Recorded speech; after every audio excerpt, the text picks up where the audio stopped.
Welcome to my channel set tax சேனலுக்கு உங்களை அன்புடன் வரவேற்கிறேன். இன்னைய வீடியோவில் ஜனவரி மாதத்துக்கான ஃபேமிலி பட்ஜெட் வீடியோ தான் ஃப்ரெண்ட்ஸ். என்னுடைய ஃபேமிலிக்கு நான் ஜனவரி மாதம் எப்படி பட்ஜெட் போட்டிருக்கேன், 2025 எப்படி என்னுடைய ஃபேமிலி பட்ஜெட் இருக்க போகுது அப்படிங்கிறதெல்லாமே இந்த வீடியோவில் எக்ஸ்பிளைன் பண்ணியிருக்கேன். இந்த மாதம் வந்து பார்த்திங்கன்னா 50% ஆஃப் மை இன்கம்மை நான் சேவ் பண்ணியிருக்கேன்.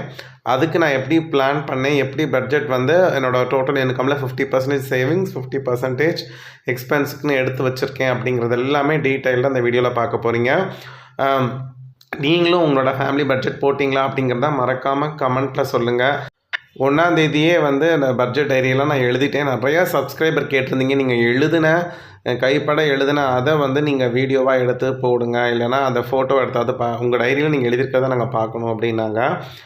அதுக்கு முன்னாடி வீடியோக்குள்ள போகிறதுக்கு முன்னாடி நம்ம எல்லாருக்குமே தெரியும், நான் யூஸ் பண்ணக்கூடிய இந்த பட்ஜெட் டைரி நானே ஓனாக கஸ்டமைஸ் பண்ணது. நம்மளோட சப்ஸ்கிரைபர்ஸ் நிறைய பேருக்கு தெரியும். இப்போ நிறைய பேர் கேட்குறீங்க, புதுசாக வந்தவங்க இது எங்கே வாங்குனீங்கன்னு.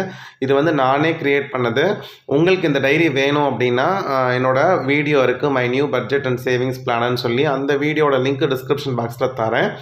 அந்த வீடியோவை பாருங்கள். அந்த வீடியோ பார்த்துட்டு அதை எப்படி யூஸ் பண்ணுறதுன்னு பார்த்துட்டு டிஸ்கிரிப்ஷன் பாக்ஸில் ஒரு லிங்க் இருக்கும், அதை கிளிக் பண்ணுங்கள். கிளிக் பண்ணிங்கன்னா எனக்கு மெயில் வரும். அது உங்களுக்கு ஒர்க் ஆகலை அப்படின்னு தோணுங்கன்னா ஆக்சஸ் கேட்கும், நீங்கள் ஆக்சஸ் கொடுக்கணும். இல்லை அது உங்களுக்கு இஷ்டம் இல்லை அப்படின்னா என்னோடய மெயில் ஐடி settalks@gmail.com என்னோடய மெயில் ஐடி டிஸ்கிரிப்ஷன் பாக்ஸில் இருக்குது. அந்த மெயில் ஐடிக்கு நீட் பிளானர்னு சொல்லி ஒரு மெயில் அனுப்புங்க. அப்போ தான் உங்களோட மெயில் ஐடிக்கு நான் அந்த பிடிஎஃபை சென்ட் பண்ணி வச்சுருவேன். இதுக்கு நீங்கள் எந்த பைசா எதுவுமே தர வேணாம், அது ஃப்ரீ தான்.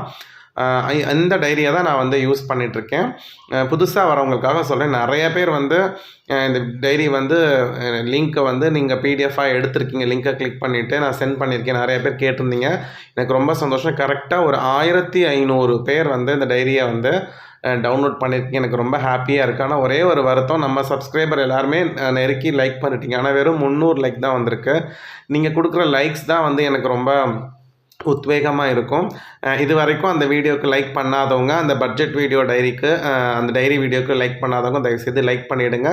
ரிசீவ் பண்ணிட்டீங்கன்னா கமெண்ட்டில் ரிசீவ்டுன்னு கொடுங்க. இந்த வீடியோவில் கொடுக்காதீங்க, அந்த பட்ஜெட் டைரி வீடியோவில் கொடுங்க. அப்போ தான் அந்த வீடியோ உங்களுக்கு நல்ல வியூஸ் வரும். இன்னொன்று அது நிறைய பேருக்கு ரீச் ஆகும். அதனால தான் நான் கேட்குறேன். ஏன்னா அது கொஞ்சம் எனக்கு ரொம்ப நாள் ஆச்சு அந்த டைரி ஒரு செட் பண்ணி பிடிஎஃபாக மாற்றுறதுக்கு. வாங்க இப்போ நம்ம டிலே பண்ணாமல் வீடியோக்குள்ளே போயிடலாம். ஸோ ஜனவரி மாதம் பக்கத்தில் நான் எடுத்துகிட்டேன். இன்கம் 1 அண்ட் இன்கம் 2 எழுதிட்டேன். ஸோ என்னோடய இன்கம் 1 16,000 ரூபா. என்னோடய இன்கம் 2 பார்ட் டைம் ஜாப் மூலமாக வருது 10,000 ரூபா. இந்த மாதத்துக்கு என்னுடைய வருமானம் இது தான். என்னுடைய டோட்டல் இன்கம் பார்த்துட்டிங்கன்னா 26,000 ரூபா. ஸோ இதை நான் பட்ஜெட்டுக்கு 13,000ஆகவும் சேவிங்ஸ்க்கு 13,000ஆகவும் நான் பிரித்து எழுதியிருக்கேன். நான் எழுதுனதை உங்களுக்கு டீட்டெயிலாக காமிக்கிறேன். இதில் 50% பிடிச்சிருக்கேன். Expenses 50%, savings 50%. ஸோ எப்படி தான் இருக்குன்னு நான் மேனேஜ் பண்ணி பார்ப்போம் அப்படிங்கிற ஒரு முடிவில் தான் இருக்கேன். இப்போ வாங்க நம்ம பட்ஜெட் பிளான்குள்ளே போயிடலாம். நான் எழுதியிருக்கேன், அது டீட்டெயிலாக உங்களுக்கு சேவிங்ஸும் எழுதியிருக்கேன், அது அட் த சேம் டைம் பட்ஜெட்டும் எழுதியிருக்கேன். இப்போ நான் உங்களுக்கு ஒவ்வொன்றா எக்ஸ்பிளைன் பண்ணுறேன். சில விஷயங்கள் இருக்காது, ஏன் இருக்காதுங்கிறதையும் நான் சொல்லிடுறேன்.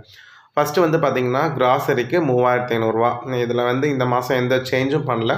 கிராசரிக்கு 3,500 எடுத்து வச்சுருக்கேன். பாலுக்கு 1,320 ரூபா. இது ஆவின் பால் பேக்கெட் தான் நாங்கள் வாங்குவோம். பெர் டே 44 ருபீஸ் ஆகும். என்னைக்காவது ஒரு நாள் கொஞ்சம் கம்மியாக வாங்குவோம் லீவ் டேஸில். ஸோ அதனால எனக்கு 1,320 ரூபா கரெக்டாக வந்துடும்.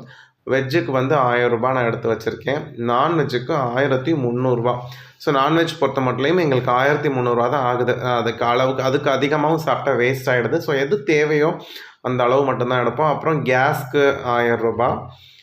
பெட்ரோலுக்கு 1,500 ரூபா எடுத்து வச்சுருக்கேன். ஸோ பெட்ரோல் நான் 2 வண்டி இருக்கிறதுனால எனக்கு நல்லாவே வரும். மெடிசனுக்கு 500 ரூபா எடுத்து வச்சுருக்கேன். கேபிளுக்கு 330 ரூபா எடுத்து வச்சுருக்கேன் ரீசார்ஜ் பண்ணுறதுக்கு. அப்புறம் ஸ்நாக்ஸ்க்கு 1,000 ரூபா.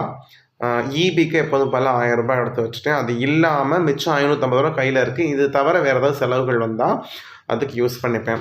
இதில் ரீசார்ஜ் அமௌண்ட் இருக்காது. எனக்கு 1 இயர் பேக் நான் போன ஜனவரி போட்டது. அதுக்கப்புறம் எனக்கு இந்த ஜனவரி முழுக்க வந்துடும். அதனால இந்த ஜான்வரி இந்த முடிஞ்சதுக்கப்புறம் நான் 1 இயர் பேக் போட்டுருவேன். அந்த 1 இயர் பேக்குக்கு அமௌண்ட் எங்கேருந்து எடுப்பேன்னு பார்த்தீங்கன்னா, என்னோட சேவிங்ஸ்ல தான் எடுப்பேன்.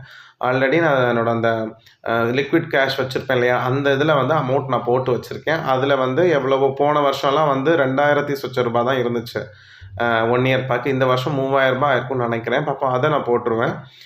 அது ரீசார்ஜுக்கு. ஸோ அதனால் எனக்கு ரீசார்ஜ் அமௌண்ட் 1 இயர் பேக் போட்டோன்னா அதை தான் யூஸ் பண்ணுவோம். அடுத்து வந்து பார்த்தீங்கன்னா 2 ஃபோன் நாங்கள் வச்சுருக்கோம் வீட்டில். ஒரு ஃபோனுக்கு வந்து பார்த்தீங்கன்னா 1 இயர் பேக் போட்டுருவேன் என்னுடைய ஃபோனுக்கு. ஸோ என்னோடய ஒய்ஃபோட ஃபோனுக்கு இன்னும் 3 மந்த்ஸ்க்கு வந்து இன்னும் வேலிடிட்டி இருக்குது. அது முடிஞ்சதுக்கப்புறம் அந்த மாத பட்ஜெட்டில் சேவிங்ஸ்லேருந்து எடுத்து போட்டுருவேன். ஸோ அதனால் இந்த பட்ஜெட் அமௌண்ட்டில் ஒதுக்கலை. வேறு ஏதாவது மிஸ் ஆகிருக்கான்னு பாருங்கள். எனக்கு தெரிஞ்சு இதுதான் என்னுடைய செலவுகள்.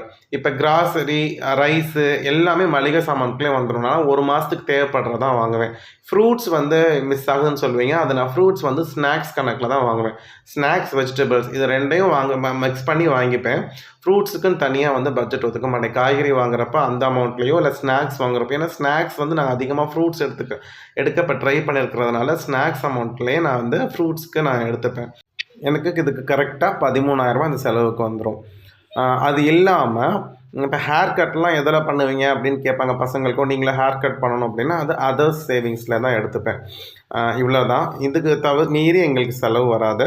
அடுத்து வந்து சேவிங்ஸ் அமௌண்ட்டில் வந்து 13,000 ஒதுக்கியிருக்கேன் இல்லையா? அதை நான் 8 சேவிங்ஸாக பிரிச்சுருக்கேன்.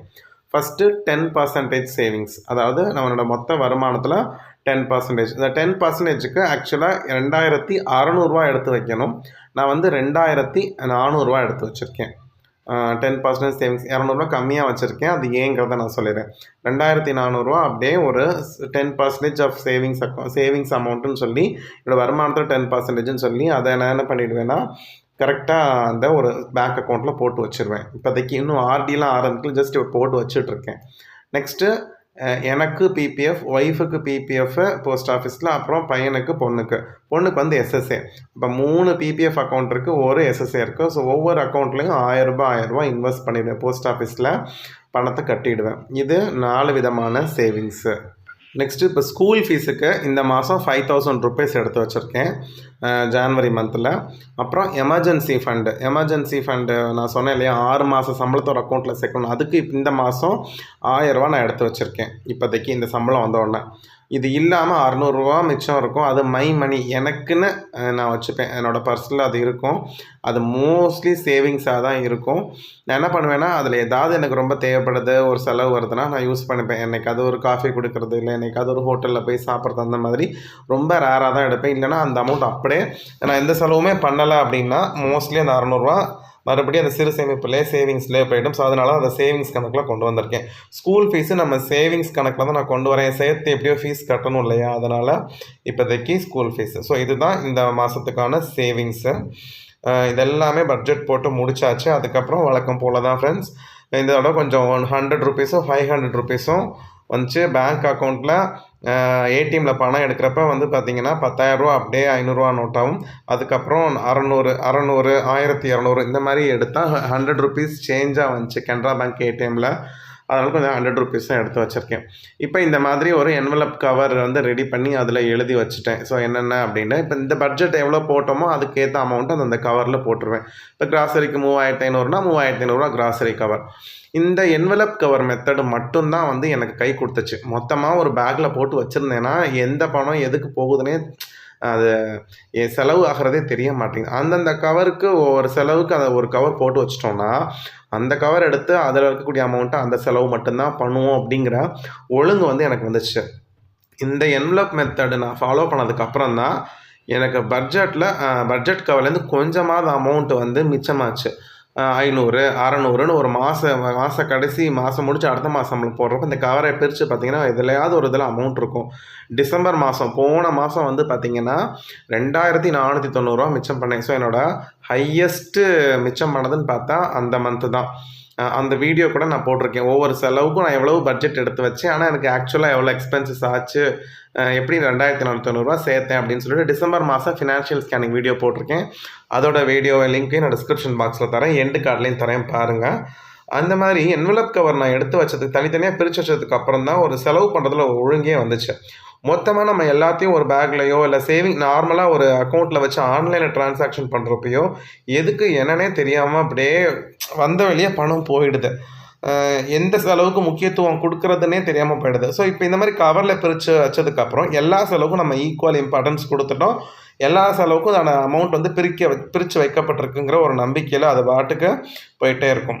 எல்லா கவர்லையும் வச்சுட்டு மிச்சம் வந்து இந்த இபி பணமும் அதுக்கப்புறம் கேபிள் பணமும் நான் வந்து இப்போ என்ன பண்ணிவிடுவேன்னா திரும்பி அக்கௌண்ட்லேயே போட்டுட்டு நான் தெரியாமல் மொத்தமாக எடுத்துட்டேன்.